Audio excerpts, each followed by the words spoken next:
നമസ്കാരം, പുതിയൊരു വീഡിയോയിലേക്ക് സ്വാഗതം. ഞാൻ ഈ കൊടുത്തേക്കുന്ന ഈ സ്ക്രീൻഷോട്ട് കണ്ടോ? നമ്മുടെ ബഹുമാനപ്പെട്ട കേന്ദ്രമന്ത്രി ശ്രീമതി നിർമ്മല സീതാരാമൻ പറഞ്ഞൊരു റിമാർക്കാണ്. അന്ന സെബാസ്റ്റ്യൻ എന്ന് പറയുന്ന ഒരു പെൺകുട്ടി ജോലി സമ്മർദ്ദം താങ്ങാനാകാതെ മരണപ്പെട്ട ഒരു ഇൻസിഡന്റ് ഉണ്ടായില്ലേ? അപ്പം ആ ഒരു ഇൻസിഡന്റിനെ, ആ സാഹചര്യത്തെ വിലയിരുത്തിക്കൊണ്ട് കേന്ദ്രമന്ത്രി പറഞ്ഞു വെച്ചിട്ടുള്ള ഒരു സ്റ്റേറ്റ്മെന്റ് ആണ്. ഞാൻ സത്യത്തിൽ ഞെട്ടിപ്പോയി, സർപ്രൈസ് ആയിപ്പോയി. ഇത് നമ്മുടെ കേരളത്തിലെ മാധ്യമങ്ങൾ കെട്ടിച്ചമച്ചതാണോ എന്ന് വരെ ഞാൻ ചെക്ക് ചെയ്തു. അപ്പൊ ഏതായാലും ആ ഒരു സ്റ്റേറ്റ്മെന്റ്, ആ ഒരു ക്ലിപ്പ് ഞാൻ കാണിച്ചു തരാം. ജോലി സമ്മർദ്ദത്തെ തുടർന്ന് മലയാളി യുവതി മരിച്ചതിൽ വിചിത്ര പരാമർശവുമായി കേന്ദ്ര ധനമന്ത്രി നിർമ്മല സീതാരാമൻ സമ്മർദ്ദത്തെ എങ്ങനെ നേരിടണം എന്ന് വീടുകളിൽ നിന്ന് പഠിപ്പിച്ചു കൊടുക്കണമെന്നും ദൈവത്തെ ആശ്രയിച്ചാൽ മാത്രമേ സമ്മർദ്ദങ്ങളെ നേരിടാനാകുമെന്നും അന്നയുടെ മരണം പരാമർശിച്ച് കേന്ദ്രമന്ത്രി പറഞ്ഞു. അതേസമയം ചെന്നൈ താഴമ്പൂരിലെ യുവാവിന്റെ ആത്മഹത്യ ജോലി സമ്മർദ്ദത്തെ തുടർന്നാണെന്ന് ആരോപണം. സോഫ്റ്റ്വെയർ കമ്പനി ജീവനക്കാരനാണ് മരിച്ച കാർത്തികേയൻ. ചെന്നൈയിലെ ഒരു സ്വകാര്യ സർവകലാശാല ചടങ്ങിൽ പങ്കെടുത്തായിരുന്നു കേന്ദ്രമന്ത്രിയുടെ വിവാദ പരാമർശം. CA നന്നായി പഠിച്ച് പാസായി ജോലിക്ക് ചേർന്ന ഒരു പെൺകുട്ടി ജോലിയിലെ സമ്മർദ്ദം താങ്ങാനാകാതെ മരിച്ചെന്ന വാർത്ത അറിഞ്ഞിരുന്നുവെന്ന് പറഞ്ഞാണ് വിചിത്ര പരാമർശത്തിലേക്ക് കേന്ദ്രമന്ത്രി കടന്നത്. எவ்வளவு படிச்சு என்ன ஆனாலும் கூட ஒரு மனசுல நீ அந்த அழுத்தத்தை எடுத்துக்கிறதுக்கான உள் சக்தி உன்கிட்ட இருக்கணும். அந்த உள் சக்தி உனக்கு வரணும்னா தெய்வீகம் மூலமா தான் வரணும். இறைவனை நம்பு, இறைவனை கிருபை நம்மளுக்கு இருக்கணும், இறைவனை நாடு, அந்த நல்வழக்கங்களை கத்துக்கோங்க. இதன் மூலமா தான் உன் ആത്മശക്തി വളരും. വല്ലാത്ത വിചിത്രമായിട്ടുള്ളൊരു സ്റ്റേറ്റ്മെന്റ് ആണ് ഇവിടെ കേന്ദ്രമന്ത്രി പറഞ്ഞു വെക്കുന്നത്. അന്നയ്ക്കുണ്ടായ സാഹചര്യവും ഇവിടെ ഇപ്പൊ കേന്ദ്രമന്ത്രി പറയുന്ന ആ ഒരു സ്റ്റേറ്റ്മെന്റും തമ്മിൽ എന്തെങ്കിലും കണക്ഷൻ ഉണ്ടോ? ഏതെങ്കിലും രീതിയിൽ നമുക്ക് കമ്പയർ ചെയ്യാൻ പറ്റുന്നുണ്ടോ? ഇല്ല. അന്നയ്ക്ക് ഇവിടെ ഉണ്ടായ സാഹചര്യം ഇതൊന്നുമല്ല. ഇവിടെ ഇപ്പൊ കേന്ദ്രമന്ത്രി പറഞ്ഞു വെക്കുന്നത് എന്താണ്? ഇപ്പോഴുള്ള ജനറേഷനിലെ കുട്ടികൾക്ക് സ്ട്രെസ്സും സ്ട്രെയിനും ടെൻഷനും അങ്ങനത്തെ കാര്യങ്ങളൊന്നും താങ്ങാനുള്ള ഒരു മൈൻഡ് സെറ്റ് ഇല്ല. അവർക്ക് മനസ്സിന് അത്രയും ബലമില്ല. അതൊന്നും ഓവർകം ചെയ്യാൻ വേണ്ടി പറ്റുന്നില്ല. അപ്പൊ അതൊക്കെ ഓവർകം ചെയ്യാൻ വേണ്ടിയിട്ട് കുഞ്ഞിലേ മുതലേ വീടുകളിൽ നിന്ന് അതിനുവേണ്ടി പ്രാപ്തരാക്കണം. അല്ല എന്നുണ്ടെങ്കിൽ ദൈവവിശ്വാസം, അങ്ങനെ ദൈവത്തെ പ്രാർത്ഥിക്കുന്നതിലൂടെയൊക്കെ തന്നെ നമുക്ക് ആ ഒരു കഴിവും ആ ഒരു സ്ട്രെങ്തും നമ്മുടെ മൈൻഡിന് വരും. ഇതാണ് ഇവിടെ കേന്ദ്രമന്ത്രി പറഞ്ഞു വെക്കുന്നത്. അപ്പൊ മനസ്സിന് ബലമില്ലാതെ ഇങ്ങനത്തെ സ്ട്രെസ്സും സ്ട്രെയിനും ഒന്നും ഹാൻഡിൽ ചെയ്യാനാകാത്ത ഒരു പെൺകുട്ടിയാണ് അന്ന എന്ന് എനിക്ക് തോന്നുന്നില്ല.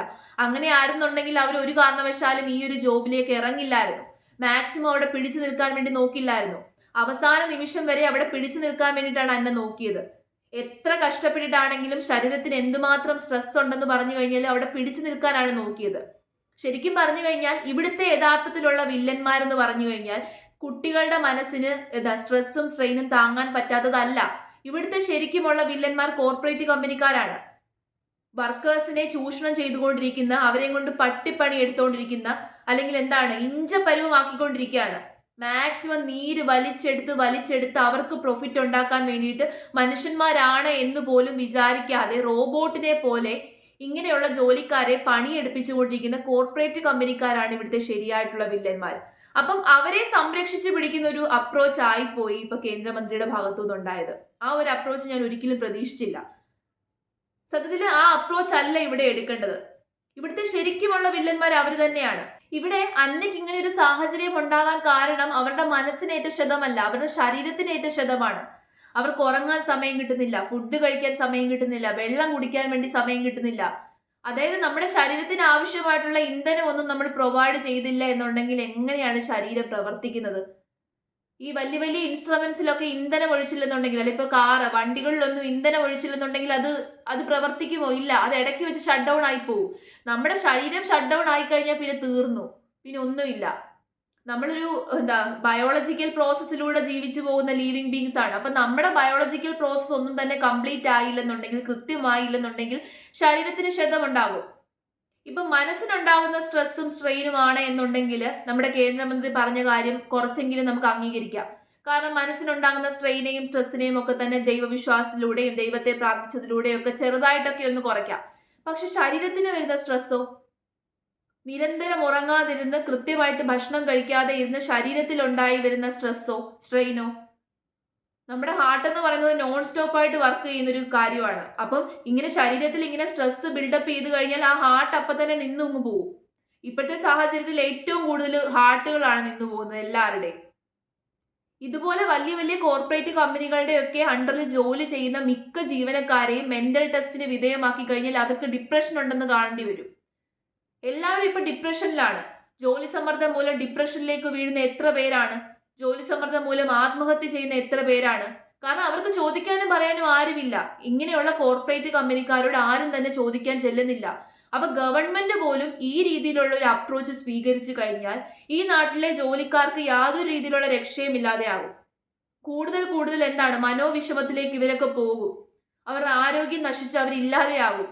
10-30 വയസ്സിനുള്ളിൽ തന്നെ ആൾക്കാർക്ക് ഏജ് ആവുക എന്ന് പറഞ്ഞു കഴിഞ്ഞാൽ, അവരൊക്കെ മരണപ്പെടുക എന്ന് പറഞ്ഞു കഴിഞ്ഞാൽ, നേരത്തെയൊക്കെ 10-30 വയസ്സുള്ളവരുടെ ഇടയിൽ ഹാർട്ട് അറ്റാക്ക് എന്ന് പറയുന്നത് കേട്ടുകേഴ്വി പോലും ഉണ്ടായിരുന്നില്ല. ഇപ്പൊ 10-30 വയസ്സുള്ളവരാണ് ഹാർട്ട് അറ്റാക്കിലൂടെ മരണപ്പെടുന്നത്. പക്ഷെ ഈ ഒരു വിഷയത്തില് നമ്മുടെ കേന്ദ്ര മന്ത്രിസഭ എടുത്ത അപ്രോച്ച് എന്ന് പറയുന്നത് വലിയ വലിയ കോർപ്പറേറ്റ് കമ്പനിക്കാരെയൊക്കെ സംരക്ഷിക്കുന്ന രീതിയിലാണ്. ഇവിടെ 8 മണിക്കൂർ മാത്രമാണ് ജോലി ചെയ്യിക്കാവൂ എന്ന് പറഞ്ഞിട്ടുണ്ട്. 8 മണിക്കൂറാണ് വർക്കിംഗ് ഹവർ എന്ന് പറയുന്നുണ്ട്. ആരാണിപ്പം ആ 8 മണിക്കൂർ എന്ന് പറയുന്നത് അംഗീകരിക്കുന്നത്? 18 മണിക്കൂറൊക്കെയാണ് മിക്ക കമ്പനികളിലെയും working hour. Night shift, day shift, അങ്ങനെ അങ്ങോട്ടും ഇങ്ങോട്ടും ഷിഫ്റ്റും ചെയ്ത് ഇവരെയും കൊണ്ട് പണിയെടുപ്പിച്ച് ഇവരെ കൊല്ലാക്കൊല ചെയ്തുകൊണ്ടിരിക്കുകയാണ്. അവർക്കൊരു വോയിസും ഇല്ല, അവർക്കൊന്നും സംസാരിക്കാൻ വേണ്ടി പറ്റില്ല. അപ്പൊ ആ സാഹചര്യം ഗവൺമെന്റ് ആണ് മനസ്സിലാക്കേണ്ടത്. കൃത്യമായിട്ടുള്ള ലോസും നിയമങ്ങളും ഒക്കെ കൊണ്ടുവരണം, റെഗുലേഷൻസ് ഒക്കെ കൊണ്ടുവരണം. ഇത് പാലിച്ച് മുന്നോട്ട് പോയാൽ മതി എന്ന് പറയണം. അത്രയും പ്രോഫിറ്റ് കിട്ടിയാൽ മതി. കൂടുതലായിട്ട് ഇവരെ കൊണ്ട് പണിയെടുപ്പിച്ചുകൊണ്ടെന്നാണ് അവർക്ക് എക്സ്ട്രാ പ്രോഫിറ്റ് കിട്ടുവാണ്. ആ എക്സ്ട്രാ പ്രോഫിറ്റിന് വേണ്ടിയിട്ടാണ് ഇങ്ങനെ ഇൻഹ്യൂമൻ ആയിട്ട് ഇവരെ കൊണ്ട് ഓരോന്ന് കാണിച്ചുകൊണ്ടിരിക്കുന്നത്, പ്രവർത്തിച്ചുകൊണ്ടിരിക്കുന്നത്. അപ്പൊ അത്തരത്തില് മനുഷ്യത്വം ഇല്ലാത്ത രീതിയിലുള്ള പ്രവർത്തികളൊക്കെ തന്നെ സ്റ്റോപ്പ് ചെയ്യിക്കണം. അതിന് ഗവൺമെന്റിനെ കൊണ്ടേ കഴിയുള്ളൂ. അപ്പൊ ഈ രീതിയിലുള്ള അപ്രോച്ച് ഒക്കെ ഗവൺമെന്റ് എടുത്തു കഴിഞ്ഞാൽ നമ്മൾ എന്ത് ചെയ്യും? സാധാരണക്കാരായിട്ടുള്ള ആൾക്കാർ എന്ത് ചെയ്യും? അപ്പൊ യഥാർത്ഥത്തിലുള്ള വില്ലന്മാര് കോർപ്പറേറ്റ് കമ്പനിക്കാരാണ്. അല്ലാതെ ഈ തലമുറയ്ക്ക് സ്ട്രെസ്സും സ്ട്രെയിനും ഒന്നും ഹാൻഡിൽ ചെയ്യാൻ കഴിവില്ലാത്തത് കൊണ്ടല്ല. ശരിക്കുമുള്ള വില്ലന്മാരെ കണ്ടെത്തി യഥാർത്ഥത്തിൽ ഏത് മരുന്നാണോ അവിടെ കൊടുക്കേണ്ടത് ആ മരുന്ന് കൊടുത്തെങ്കിൽ മാത്രമേ ഈ സാഹചര്യം ഒഴിവാക്കാൻ വേണ്ടി പറ്റുള്ളൂ. ഇല്ലെന്നുണ്ടെങ്കിൽ ഡിപ്രഷനിൽ വീഴുന്ന, ആത്മഹത്യ ചെയ്യുന്ന, ഇതുപോലെ മരണപ്പെടുന്ന യങ്സ്റ്റേഴ്സിന്റെ എണ്ണം നമ്മുടെ നാട്ടിൽ വർദ്ധിച്ചുകൊണ്ടേയിരിക്കും.